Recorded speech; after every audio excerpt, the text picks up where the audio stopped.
Jemaat yang dikasihi Tuhan kita Yesus Kristus, pertolongan kita dalam nama Tuhan yang menjadikan langit dan bumi.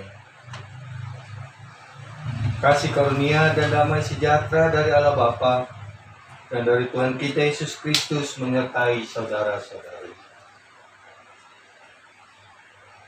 Nas pembimbing kita pada kebaktian minggu ini terdapat di dalam Matius pasal 15 ayat 28 yang berbunyi demikian. Maka Yesus menjawab dan berkata kepadanya, "Hai ibu, besar imanmu, maka jadilah kepadamu seperti yang kau kehendaki." Dan seketika itu juga anaknya sembuh. Jemaat yang dikasihi oleh Tuhan kita Yesus Kristus, marilah kita mengaku dosa kita di hadirat Allah, diawali dengan pengakuan secara pribadi di dalam hati.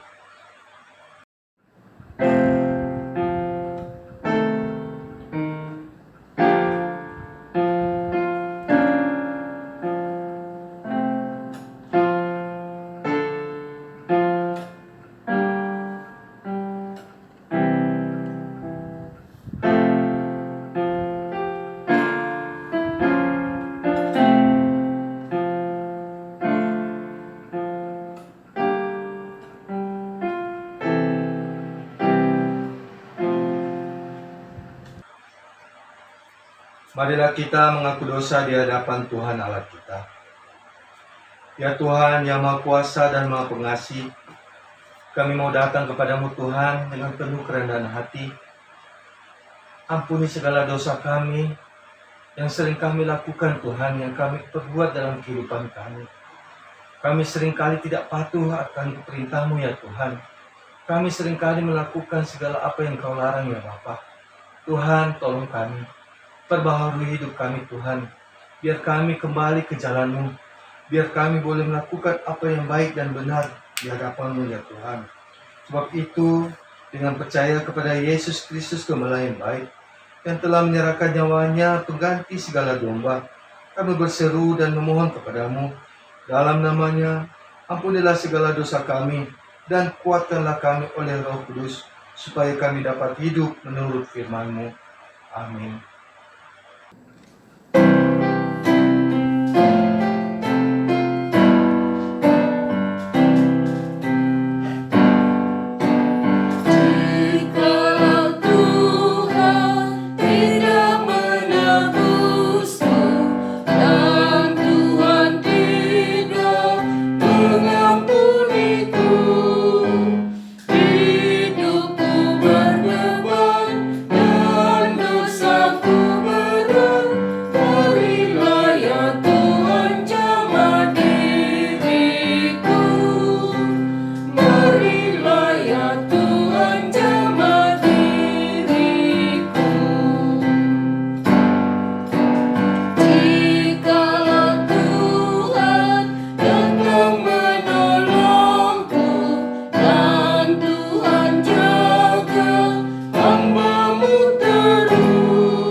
Telah mengaku dosa kita dengan sungguh-sungguh kepada Allah.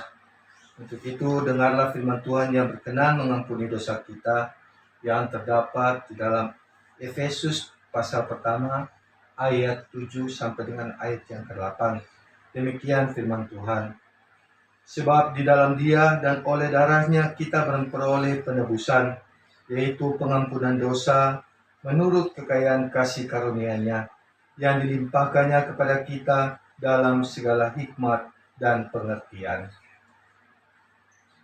Kita telah menerima pengampunan dosa dari Allah. Untuk itu marilah kita hidup menurut hukum Allah dan petunjuk hidup baru yang terdapat dalam Roma 13 ayat 8 sampai dengan 10. Berbunyi demikian. Janganlah kamu berhutang apa-apa kepada siapapun juga, tetapi hendaklah kamu saling mengasihi. Sebab barang siapa mengasihi sesamanya manusia, ia sudah memenuhi hukum Taurat. Karena firman, jangan berzina, jangan membunuh, jangan mencuri, jangan mengingini, dan firman lain manapun juga sudah tersimpul dalam firman ini, yaitu kasihilah sesama manusia seperti dirimu sendiri. Kasih tidak berbuat jahat terhadap sesama manusia, karena itu kasih adalah kegenapan hukum Taurat. Demikian firman Tuhan.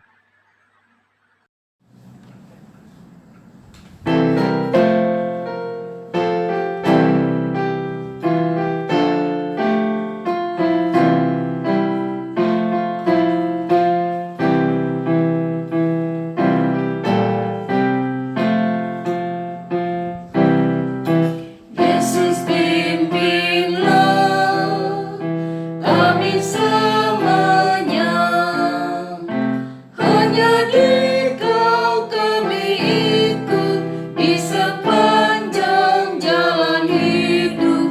Tuntun umat-Mu masuk rumah-Mu,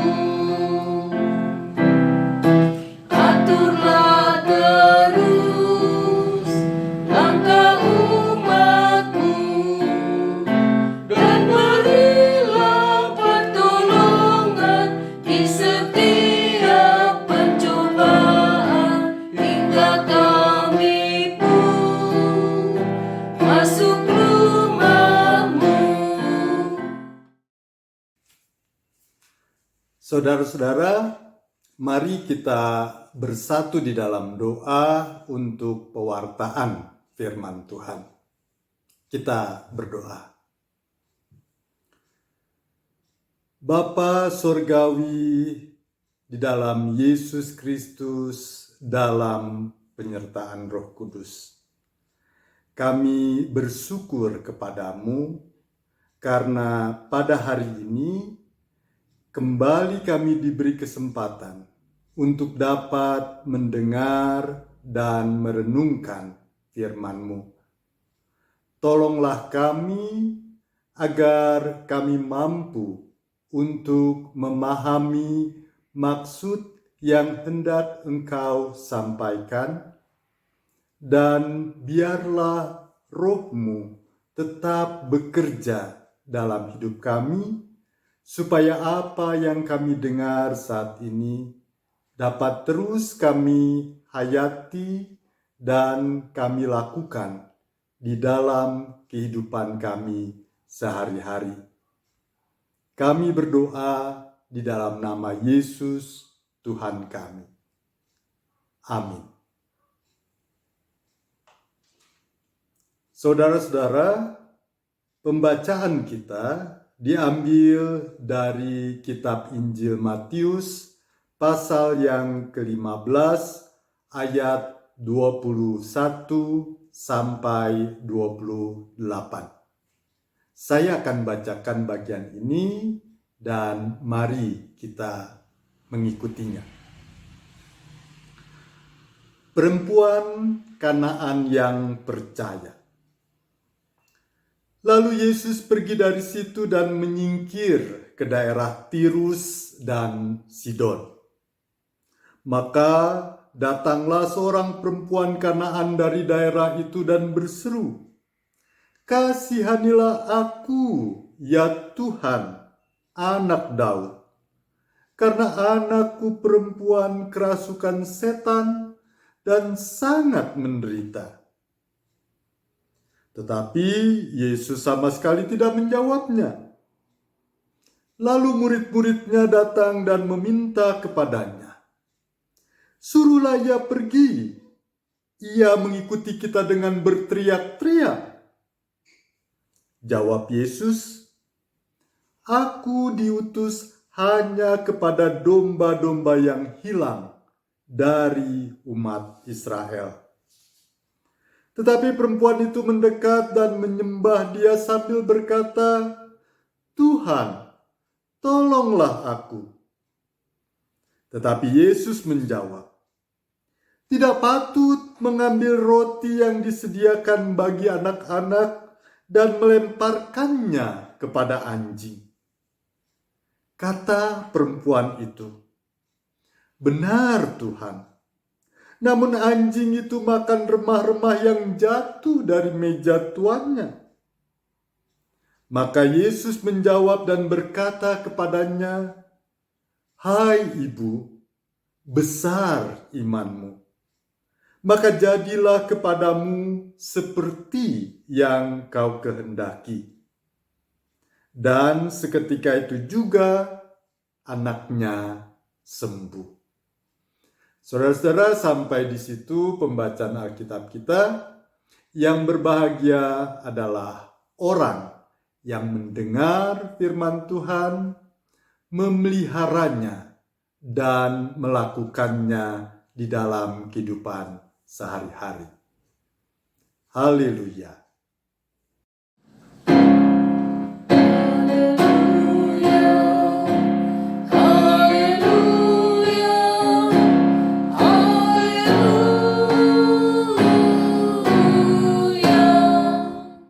Saudara-saudara, selamat hari Minggu, Ibu, Bapak, dan saudara-saudara sekalian, jemaat di GKP Smyrna, Cikarang. Senang sekali hari ini kita bisa bersekutu bersama dalam ibadah Minggu, walaupun secara virtual. Kondisi pandemi ini membuat kita harus melakukan kebaktian Minggu dari rumah kita masing-masing. Tetapi saya berharap hal seperti ini tidak mengurangi sukacita kita beribadah kepada Tuhan. Saudara, saya ingin memulai khotbah ini dengan sebuah ilustrasi. Ada dua orang yang sakit dan hendak menjalani operasi. Yang satu sebagai orang beriman, dia mulai berdoa, dia menyerahkan seluruh proses operasi ini kepada Tuhan dan meminta Tuhan untuk ikut campur tangan di dalamnya. Yang lain, karena bukan orang yang beriman, dia tidak melakukan apa-apa. Membiarkan operasi berlangsung dan menyerahkan segala sesuatunya kepada dokter yang melakukan operasi itu. Ternyata keduanya sembuh. Lalu apa bedanya? Saudara, perbedaannya memang bukan pada apa yang dialami. Sakit, lalu sembuh. Tapi pada bagaimana melihat kenyataan yang dialami itu. Yang tidak beriman melihat operasi sebagai hal biasa, sebuah peristiwa medis saja. Kesembuhan semata-mata karena operasi yang dilakukan oleh para dokter. Sebaliknya, yang beriman memandang operasi sekalipun dilakukan oleh para dokter, tapi tangan Tuhan bekerja di sana, tangan Tuhanlah yang menggerakkan sehingga ia mendapat kesembuhan. Oleh karena itu, dia percaya bahwa dia sembuh karena pertolongan Tuhan. Karena itu orang beriman sama sekali merasa bahwa seluruh kehidupannya adalah kehidupan yang bisa berjalan karena campur tangan Tuhan, karena pertolongan Tuhan. Dan karena itu tidak seperti orang yang tidak beriman, orang beriman akan selalu terpanggil mengucap syukur kepada Tuhan atas segala sesuatu yang boleh dialami. baik keberhasilan maupun kegagalan, baik hal-hal yang menggembirakan, juga hal-hal yang menyedihkan. Saudara, iman memang tidak begitu saja mengubah sesuatu yang kita alami. Orang beriman juga bisa mengalami kepahitan hidup. Orang beriman juga bisa sakit, bisa sengsara, bisa mengalami penderitaan.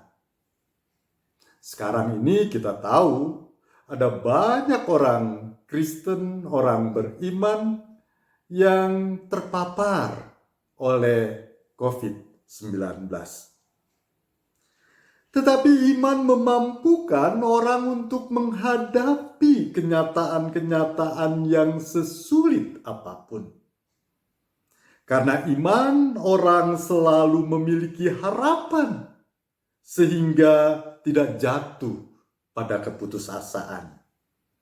Dengan iman, tidak ada yang begitu menakutkan, bahkan kematian pun dia hadapi. Saudara, bacaan kita hari ini menceritakan tentang pengalaman seorang perempuan Kanaan yang meminta kesembuhan dari Yesus karena anak perempuannya kerasukan dan sangat menderita. Itu kita baca di ayat 22 tadi. Walaupun pada awalnya ia mengalami hambatan, ada murid-murid Yesus yang menghalang-halangi sehingga dia sudah berteriak-teriak untuk memanggil Yesus, tetapi justru dianggap itu sesuatu yang mengganggu. Dan lebih dari itu, ketika ia memohon, Yesus juga sempat menguji dia dengan mengatakan bahwa engkau tidak layak untuk menerima ini. Namun, dia tidak putus asa. Dia terus memohon kepada Tuhan, Tuhan, tolonglah hambamu ini. Dan akhirnya Yesus sendiri mengatakan, hai ibu, besar imanmu, maka jadilah kepadamu seperti yang engkau kehendaki. Saudara, kehidupan kita saat ini ditandai dengan krisis yang luar biasa. Pandemi COVID-19 masih belum tahu kapan berakhirnya. Secara bercanda, banyak orang yang mengatakan, kapan ya Pak COVID ini pulang kampung? Jadi kita bisa enak lagi menjalani kehidupan. Dalam masa-masa seperti ini kita mengalami banyak kesulitan. Bukan cuma kesulitan kesehatan, tapi juga kesulitan ekonomi, kesulitan beraktivitas, kesulitan bersosial, bahkan kesulitan ketika kita harus melakukan ibadah seperti sekarang. Kita bersekutu, beribadah, tapi dari rumah kita masing-masing. Dalam berbagai kesulitan ini, amat sangat mungkin orang jatuh dalam keputusasaan.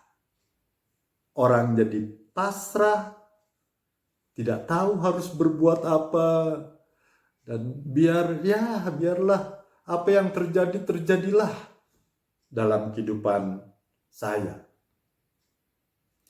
Saudara-saudara, hidup kita saat-saat sekarang ini ibarat orang yang berjalan dalam kegelapan. Kita tidak tahu apa yang akan terjadi di depan kita. Ada bahaya yang mengintai kehidupan kita, yang siap menerkam kehidupan kita. Kita nggak tahu itu bisa terjadi pada siapa saja. Orang yang sudah menjaga kesehatannya, orang yang sudah berupaya untuk menjaga diri, bisa juga tertular. Karena memang kehidupan sosial tidak mungkin bisa kita hindari. Sekalipun kita sudah mengurung diri di dalam rumah, toh kita perlu membeli makanan, toh perlu mendapatkan sesuatu yang kita terima, barang-barang dari luar. Jadi tidak mungkin sama sekali kita tidak berhubungan dengan dunia luar. Dan karena itu tidak mungkin juga ada orang yang menjamin bahwa dia pasti tidak tertular COVID ini. Oleh sebab itu banyak orang yang dilanda ketakutan begitu rupa, bahkan yang disayangkan. Banyak orang yang lalu melakukan tindakan-tindakan irasional karena dikuasai oleh ketakutan. Ada orang yang paranoid begitu, sampai-sampai menolak jenazah untuk dimakamkan di wilayahnya hanya karena jenazah itu diduga meninggal, orang itu meninggal karena terpapar COVID-19. Saudara, sebagai orang beriman, tentu kita tidak mau jatuh pada keputusasaan, pada ketakutan yang menimbulkan perilaku-perilaku irasional seperti itu.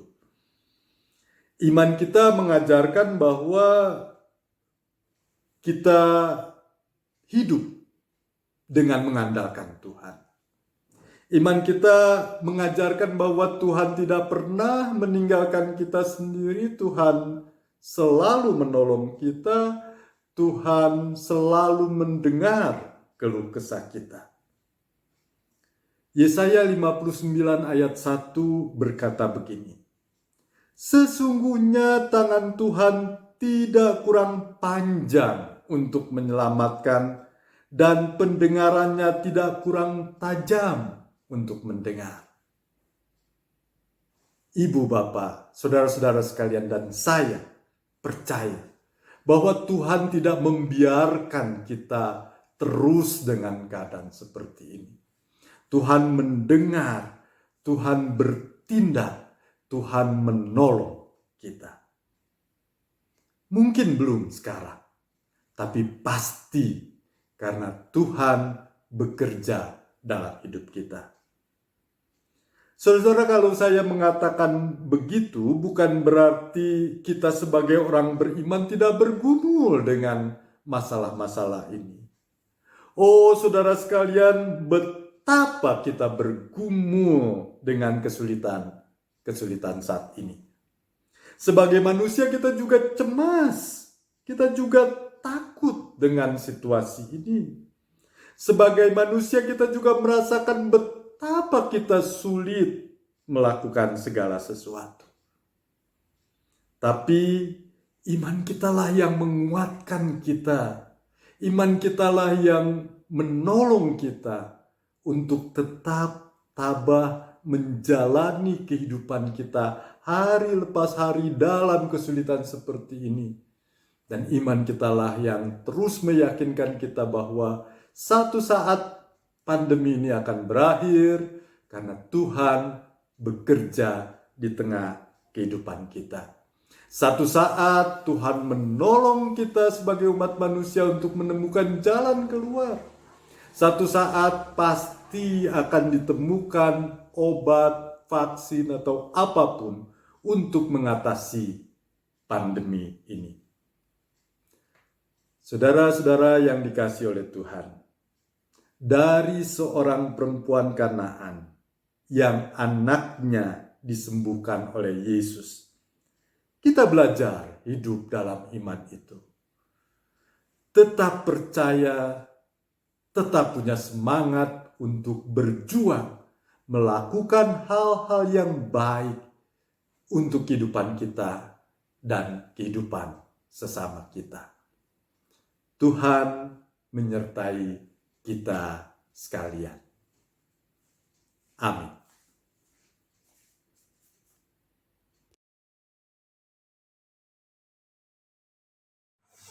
Jemaat yang dikasihi oleh Tuhan kita Yesus Kristus, marilah kita mengucapkan pengakuan iman kita bersama dengan gereja dari segala abad dan tempat.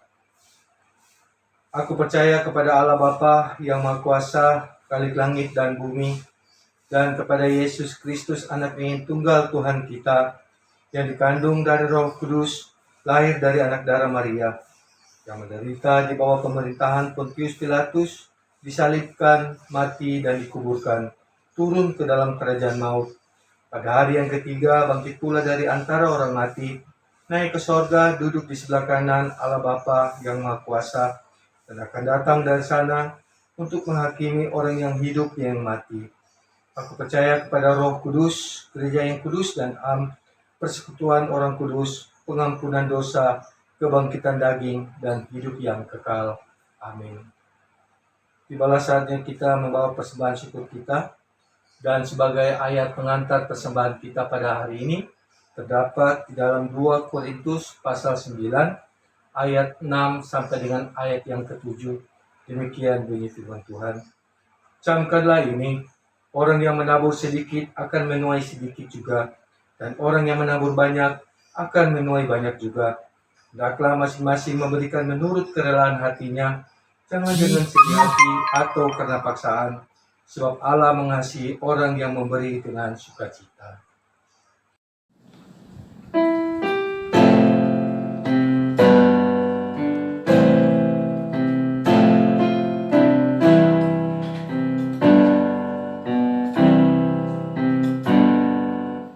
Saat ini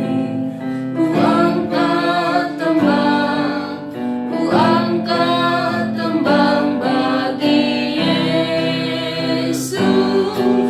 Di saat ini ku ucap syukur padanya. Ku kasihi Engkau, ku kasihi Engkau, ku kasihi Engkau, Yesus Tuhanku. Mari kita berdoa. Bapa kami dalam surga, puji dan syukur Tuhan. Kami terus berterima kasih atas kebaikan-Mu Tuhan. Atas kasih-Mu Bapa dalam kehidupan kami. Kami boleh diberkati lewat pekerjaan usaha kami. Sehingga kami boleh mendapatkan rezeki berkat yang boleh kami terima. Dan kami percaya Tuhan itu semua berasal daripada-Mu saja Bapa. Tuhan, kami pada hari ini mengantar sebagian daripada apa yang kami miliki Tuhan. Terimalah ya Bapa dan kuduskanlah. Biar persembahan kami ini boleh terpakai di gereja kami, yaitu gereja GKP Sekena Cikarang. Bapa, kami juga mau berdoa buat tangan-tangan yang akan mengelola persembahan kami ini. Kiranya mempunyai rasa takut akan Engkau Tuhan, sehingga semuanya boleh kelola dengan baik. Hanya di dalam nama Tuhan kami Yesus Kristus sumber berkat, kami mengucap syukur dan berdoa. Amin. Mari kita bersama-sama menaikkan doa syafaat. Bapa yang Maha Baik, kami bersyukur hari ini kami boleh diingatkan untuk tetap setia di dalam beriman kepadamu. Saat ini kami ingin berdoa bagi kehidupan persekutuan kami, GKP Jemaat Smyrna Cikarang ini. Dalam situasi ini, dalam pandemi COVID-19, kiranya Tuhan tetap menjaga dan memelihara kami, sehingga kehidupan persekutuan kami boleh tetap berjalan. Kami tetap dapat dipererat dalam persekutuan. Kami tetap punya semangat untuk bersaksi dan melayani. Kami ingin berdoa bagi pemimpin kami, majelis jemaat, pendeta, dan para penatua. Kiranya Tuhan memberkati mereka supaya dapat menjalankan tugasnya, terutama saat-saat COVID yang sangat menyulitkan seperti ini. Biarlah Tuhan terus membantu, menolong, supaya mereka tetap dapat melayani dengan baik, sehingga kami sekalian sebagai jemaat terus terpelihara di dalam iman, dalam beribadah kepada Tuhan. Secara khusus kami berdoa bagi mereka yang ada di dalam kesulitan karena mengalami sakit. Kami berdoa bagi Bapak Zakaria, suami dari Pendeta Erna yang saat ini masih ada dalam perawatan. Kiranya Tuhan bekerja, menolong, menyembuhkan saudara kami, sehingga dapat pulih seperti sedia kala. Demikian juga dengan Pendeta Erna yang masih dalam masa pemulihan. Kiranya Tuhan terus bekerja, memberikan kesembuhan yang sempurna. Kami berdoa bagi rencana untuk kebaktian pengakhiran masa pelayanan Pendeta Erna dan peresmian Pendeta Yusi sebagai pendeta jemaat GKP Smyrna Cikarang. Kiranya Tuhan membantu segala persiapan supaya acara ini dapat berjalan seturut dengan kehendak Tuhan.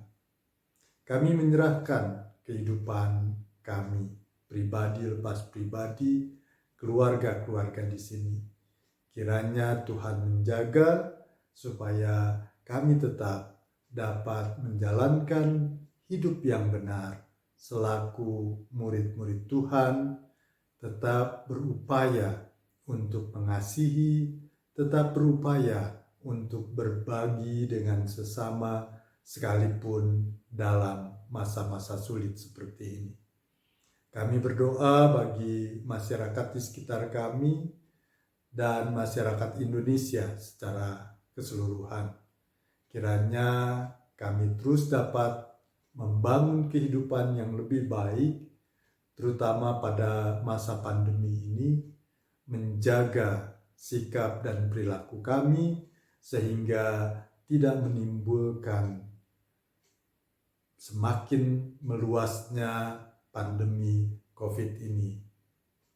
Kami berdoa bagi pemerintah bangsa dan negara kami, kiranya Tuhan juga berkati supaya mereka dapat melakukan tugas dan tanggung jawabnya dengan baik dan benar, terutama pada masa-masa sulit seperti ini, dapat memimpin kami selaku bangsa dan negara, supaya kami dapat melewati masa-masa sulit ini dengan melakukan hal-hal yang baik dan benar, sehingga ada banyak orang yang bisa terselamatkan karena sikap-sikap dan perilaku kami yang benar. Kami berdoa bagi setiap orang di dunia ini yang mengalami penderitaan karena pandemi ini. Kiranya Tuhan menolong supaya dalam segala penderitaan kami boleh tetap mempererat kehidupan persaudaraan sebagai sesama manusia, sehingga kami terus berupaya untuk bisa saling menolong satu dengan yang lainnya. Tuhan, inilah doa syafaat kami yang kami naikkan di dalam nama Yesus, Tuhan dan Juru Selamat kami. Saat ini kami juga ingin berdoa sebagaimana doa yang diajarkan oleh Tuhan Yesus. Bapa kami yang di surga, dikuduskanlah namamu, datanglah kerajaanmu, jadilah kehendakmu di bumi seperti di surga. Berikanlah kami pada hari ini makanan kami yang secukupnya, dan ampunilah kami akan segala kesalahan kami, seperti kami telah mengampuni orang yang bersalah kepada kami. Janganlah membawa kami ke dalam pencobaan, tetapi lepaskanlah kami dari yang jahat. Sebab Engkau yang punya kerajaan dan kuasa dan kemuliaan sampai selama-lamanya. Amin.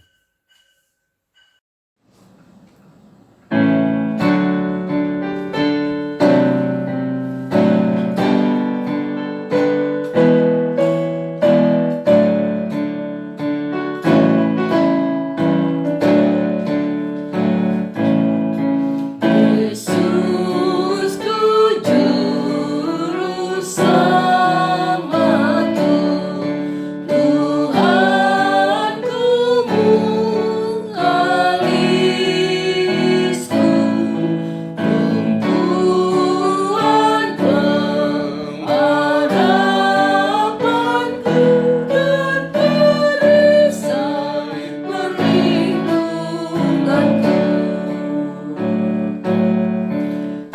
Kala hidupku sendu dan hati gundah pilu, Tuhanku Yesus ku seru dan jiwaku tenang dan teduh. Setiap langkahku tempuh, ku toleh Tuhanku. Setiap hasratku gelut, ku tanya Tuhanku. Ke dalam kasih penebus, ku berserah selalu. Tiada lagi takutku, walau hidup penuh seteru. Saudara-saudara sudah mendengar apa yang Tuhan kehendaki untuk kita lakukan. Tetap percaya, tetap berjuang dalam kehidupan, dan tetap meyakini, beriman kepadanya bahwa Ia ada di tengah kehidupan kita. Kini terimalah berkat dari Tuhan. Kasih karunia dan damai sejahtera dari Allah Bapa kita dan dari Tuhan Yesus Kristus serta persekutuan dan penyertaan dalam Roh Kudus menyertai saudara-saudara sekarang ini sampai selama-lamanya. Amin.